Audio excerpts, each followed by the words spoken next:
All right, we got our NBA players today actually better than the players of the past.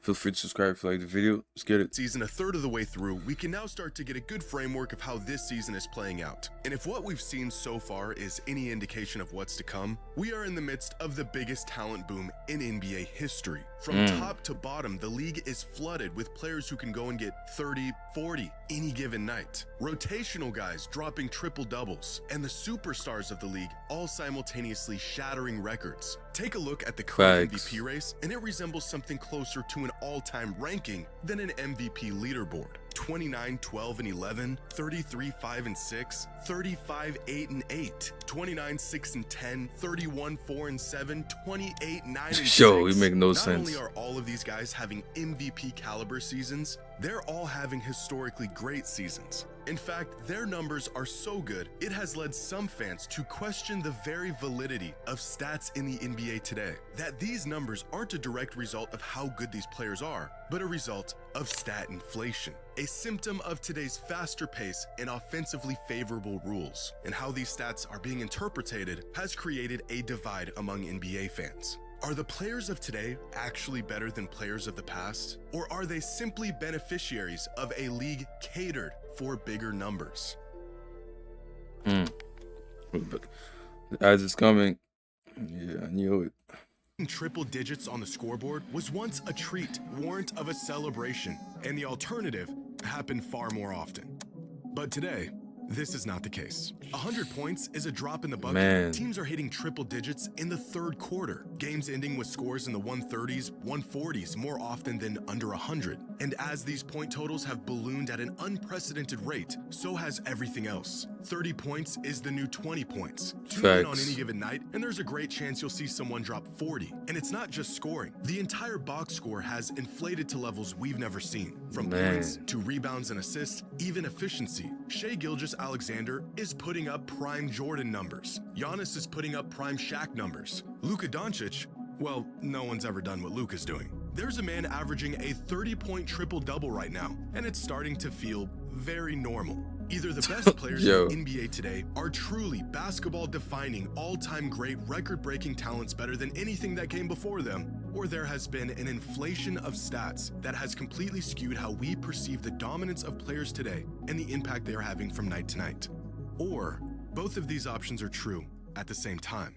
The trend of bigger stat lines didn't begin overnight. It has been slowly inching up for about a decade now. The stat line of 25, 5, and 5 was at one point such a difficult stat line to average that it was achieved just 7 times throughout the entire decade of the 90s. 5 of those 7 seasons were Michael Jordan. Throughout the 2000s, the pool of players Bro, NBA players can do that on their sleep now. That's 5 crazy. of those 7 seasons were Michael Jordan. Throughout the 2000s, the pool of players to hit this threshold jumped to 18. By the mid-2010s, pace began to increase around the league. Heliocentric offenses began to take over, and the 25, 5, and 5 stat line was no longer a rarity, as 30 individual seasons met this threshold. And then the 2020s Man, look at began, LeBron and where all those things, 25, bro. 5, and 5 has become an afterthought. Not even noteworthy. We are in the 7th season of the decade, and there have already been 50 individual seasons where players have averaged the once extremely rare stat line. As many 25, 5, and 5 seasons in the last 3 years alone as there were in the entire 90s and 2000s combined. And you really don't have to go back very far to see this inflation play out. Back in 2011, Kevin Durant won his second straight scoring title, averaging a league-leading 27.7 points per game. One of just 7 players to average at least 25 a game that season. But this season, Durant's 27.7 a game would have him ranked 10th in the league in scoring. We aren't talking about the 80s or 90s or even 2000s. This was just in the last decade. Go back far enough into NBA history and fans will begin to put an air attacks on players who played in a weaker league throughout the 60s, 70s, and some fans go as far as the 80s. But now the opposite effect is beginning to happen. Fans are now putting an air attacks on today's players for playing in a league with inflated stats. Now, the problem isn't simply the fact that modern players are putting up bigger numbers, it's that these bigger numbers are being used without enough context to make arguments for modern players over players of the past. As the numbers continue to get bigger, what was once seen as impressive or even historic begins to hold less and less value. In 1998, during his last season with the Bulls, Michael Jordan averaged 29 points, 6 rebounds, and 3 assists a night on 53% true shooting. It wasn't his Sheesh. most impressive season statistically, but it was more than enough to earn him a scoring title, All-NBA First Team, and a league MVP. Fast forward nearly 30 years, and there's a player with a similar stat line in the Austin NBA Riv. today. 28, 6, and 7 a game on 66% true shooting. Numbers that are arguably better than MVP Jordan. But this isn't Shai Gilgeous-Alexander. It's not Luka or Anthony Edwards. It's Austin Reeves, a second option who is currently putting up a better box score than the best player in the world less than 30 years ago.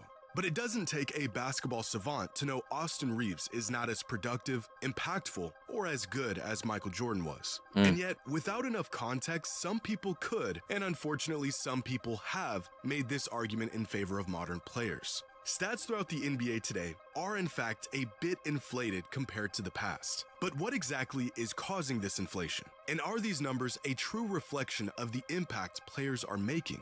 The game today is undoubtedly faster than it was in the past, specifically 15, 20 years ago. If we look at the average number of possessions per game over the last 3 decades, the pace of games around the league has increased drastically over the last 20 years, from just 90 possessions a game in 2006 to 100 possessions today. This valley right here, known as the dead ball era, where games would regularly end with teams scoring under 90 points. If we want to talk about taxing an era, it's these players here who really got the short end of the stick when it comes to the box score. They essentially played less basketball than any other era in NBA history. But faster pace doesn't exactly explain the increase in output that we're seeing around the league today. If we level out the pace and look at how many points teams are generating per 100 possessions, then scoring today is still way up from where it was in the past. From 1997 clear up until about 2016, teams around the league scored about 105 points per 100 possessions. Today, that number is up 10% to 116 points per 100 possessions. So even considering the pace of play, teams today are scoring the ball and generating more offense than they ever have. If we look at some of the absurd numbers from top players Man, those stats are crazy. Luca, bro. Holy, almost a triple double, 35 points. 26, 31. around the league this season and adjust their numbers to a more modest pace like what we used to see in the 2000s and early 2010s, well, then their numbers come down a bit, but they're still absurd. Shai and Maxey are still averaging 30, Luka is still averaging 32, 8, and 8, and Jokic still has a 30-point triple-double. As nice as it would be to just explain all of this away with pace, the speed at which games are played today is not as big of a factor as it is said to be. So what exactly are the other factors? The league has very slowly, very deliberately nudged teams and players in the direction of more offense for the past few decades. Look back through the history of rule changes, and there's a very clear pattern. In the 80s, the NBA added the three-point line. Throughout the 90s, they cracked down on hand checking and implemented new rules to attempt to speed up the game. In the early 2000s, they added defensive 3 seconds, cut the time to cross half court, got rid of hand checking virtually altogether, and implemented freedom of movement rules that essentially outlawed all the bumping and rerouting that used to happen on every possession. At the same time, the league's interpretation of dribbling rules was heavily loosened. Players could now get away with a lot more with the ball in their hands, and the creativity And now people get away with travel, carry, and all this type of things. You feel me? That's crazy. Yeah. and depth of skill set began to explode. The NBA has always been a fast-paced run-and-gun league, and anytime it began to slow down, the league manufactured ways to speed it back up, even going as far as changing the very landscape of the court to incentivize players to shoot shots they typically wouldn't. Or in cases that we see today, allowing players to get away with movements and exploits that are very explicitly prohibited. Or at least they're supposed to be. In reality, the NBA has always wanted more offense, and so it should be no surprise that players are producing more offense. Another often cited reason for the explosion of production in the NBA today is the prevalence of heliocentric basketball, the concept of an offensive system built around one player. In the NBA today, superstars around the league get more touches than ever, they get to make more decisions than ever, and as a result, their numbers get an inherent boost due to their highly ball-dominant style of play. Put the ball in the hands of your best player regardless of circumstance or situation. And although this play style is slowly dying out with teams like the Thunder, Celtics, and Spurs bringing bringing back team-oriented ball, the stars of the league are still perceived as beneficiaries of this philosophy. Giannis Antetokounmpo is the definition of a power forward, and yet he regularly brings the ball up the court. He's averaging 6 assists a night, assist numbers that were almost unheard of from a rim-running big man in past eras, and a testament to his elite playmaking ability. But these assists aren't coming off of in-and-out reads or remarkable passing. They are coming directly from him diving downhill, collapsing defenses, and kicking out to open shooters. Compared to players of a similar skill set in the past, Giannis has the benefit of simply having the ball more and having the opportunity to initiate the offense. Nikola Jokic is a center, and yet he has the green light to be the Nuggets' point guard whenever he sees fit. Luka Doncic has so much freedom on offense, the league doesn't even know what position he plays. On any given possession, the play may very well begin and end with him. Ultimately, he gets to decide how and where he's utilized whenever he's on the court. That's how good it is. Today simply have more freedom to indulge in their abilities and capitalize on their skill sets. And this extra freedom has created better opportunities for these stars on offense. If we look at the usage of the top 20 players in the league season by season over the last 30 years, the growth of offensive burden for these stars lines up with the growth in their box score. Usage crept up from the 90s to the 2000s as MJ's departure from the league brought on a new era of... But eventually they're gonna have to come to, I don't know, they're gonna have to do something so it doesn't get all bit too much, you know? It's gonna happen sooner or later. Plateaued for a bit with the introduction of the super team era, and then immediately jumped again as heliocentric... Because if they don't do anything soon, I mean, 200 points a game, Tim's gonna average 200 points. That's gonna be too much. For a bit with the introduction of the super team era, and then immediately jumped again as heliocentric offenses became a common strategy around the league, and it continues to climb to this day. More touches, more shots, more opportunities, bigger numbers. And although this may explain the increase in numbers for the stars, even the players who aren't benefiting from this style of offense, bench guys, role players, their numbers have also climbed to unprecedented levels, which means there's still one factor unaccounted for. And it is the one variable that sets today's players apart from any other era in NBA history: efficiency.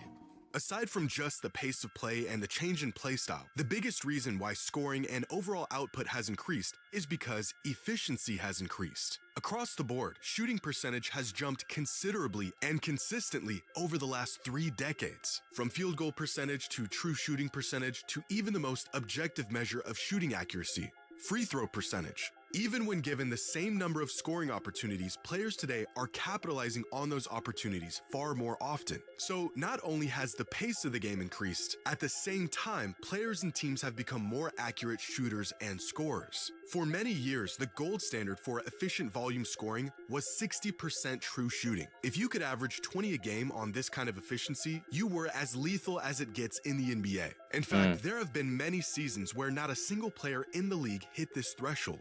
That, however, is not the case today, as this season, there are 27 volume scorers who have a true shooting percentage of at least 60%. Part of this is because there are simply more players averaging 20 a game, but the underlying theme persists. Over time, players have gotten extremely good at putting the ball in the hoop, not just in terms of volume, but in accuracy. The real question then becomes, why are players more efficient today than they were in the past? I can barely see what's, the answer, bro. Again, isn't as I really need simple glasses, as it bro. seems. Holy shit. Part of the reason why players today are more efficient at scoring the ball is because they are, in fact, more skilled. Players and teams around the league have taken what works from those that came before them, tweaked the formula, and improved on their methods. As outside shooting has become a larger part of emphasis in the NBA today, modern players have spent more time and effort getting good at that part of the game. Teams also understand and exploit certain advantages more now than they have before. One simple but revolutionary shift teams made was their emphasis on three-pointers. Get good enough at them and you can score more points faster than before with greater efficiency by leveraging the statistical advantage of the three-pointer. This shift didn't just change the points on the board, it changed the very geometry of the game and what skill sets are valuable. Not only are players better at shooting the ball now, but smarter, more complex offenses now set players up for better, more open looks. Thanks to tracking data and advanced metrics, organizations around the league can now pinpoint exactly where the best shots are and how to get those shots more often. If someone had convinced KG to just take one step back on all of his long twos, his numbers would probably have looked a lot better and his efficiency would have naturally increased. As teams got smarter, shot selection got better. Threes and layups have taken over the shot diet of players around the league, and scoring numbers not only went up, but they got significantly more efficient. Pair this better understanding of where the advantages lie with about 10 extra possessions a game, and you've got a recipe for larger scoring numbers both for teams and individual players. As Bill Simmons once said, the math of the game changed to favor the box score. Some would call this evolution. Others may call it optimization. Take what works, double down on it, get rid of what doesn't work. 20 years ago, the Draymond Phoenix Green Suns still were in the league? reinventing offense under Mike D'Antoni and breaking records with their volume and pace. First in the league in points per game, three-point attempt rate, three-point percentage, true shooting percentage, and just about every other offensive metric. They were far and away the look best at Nash, offensive man. team in the league. And yet, compared to today's standards, the '06 Phoenix Suns were sluggish, inefficient. Look at a shot map from that '06 Suns team, and you can see exactly how teams approached offense in an era that featured the lowest point totals in NBA history. Despite their best spots on the court being near the rim and from beyond three, the Suns attempted the majority of their shots in here, somewhere in between. From beyond the three-point line, they scored 1.2 points per shot, the best three-point shooting team in the NBA. From within 6 feet, they scored 1.25 points per shot, and everywhere else, they scored just 0.85 points per shot. Now, why did the Suns shoot so many shots from areas on the court where they were least efficient? Well, at the time, they weren't. That season, the Phoenix Suns shot more threes than any team in NBA history. They thought they were shooting a lot of high percentage shots. Fast forward 20 years, and we now know you can take this concept a whole lot further. Compare the '06 Suns to the best offense in the league today, the Denver Nuggets, and you'll see not just how the game has changed, but the effects of those changes. In 2006, the Suns scored 106.4 points per game. This season, the Nuggets score 125 points per game. But I want you to take notice of a few different metrics here, like pace. The Suns had a pace of 95.8 possessions per game, which isn't too far off from this year's Nuggets with 98.9 possessions per game. Even when you adjust these teams to the same exact pace, the Nuggets are scoring 125.9 points per 100 possessions to the Suns' 111.5, despite having the same exact efficiency, both near the rim and from outside. So where are all of these extra points coming from?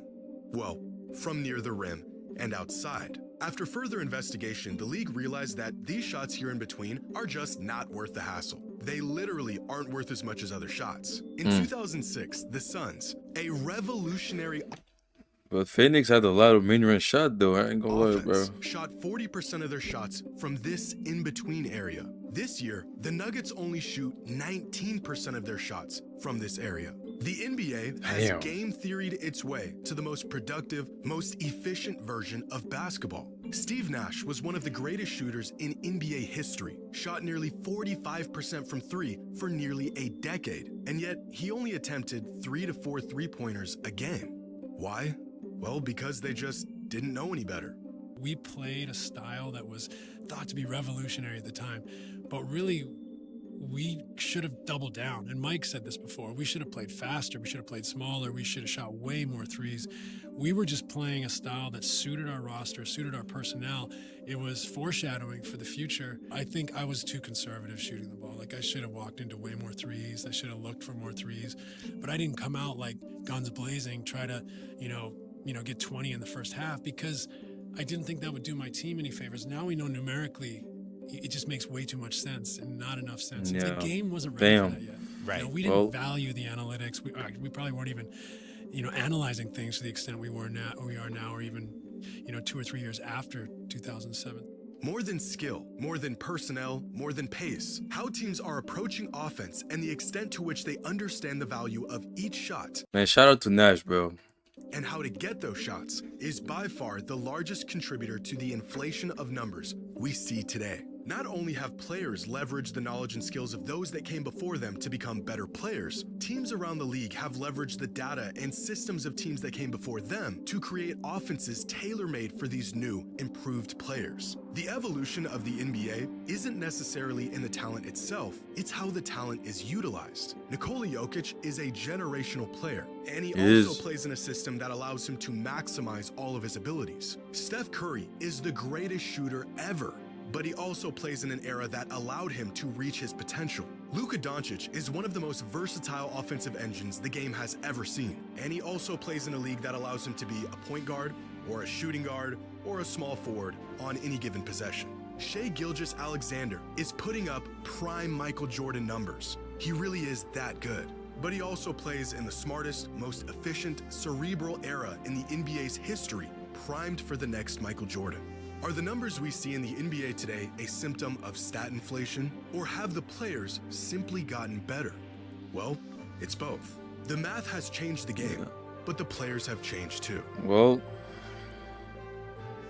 man, you always can't count on Jimmy for those nice video, bro. So good that sometimes you just forget to speak on the video. Hey, what y'all think? Man, I mean, I don't mind watching the NBA even as it is now, as long as it's not on 200 points per game and just people just shooting threes everywhere. I'm fine.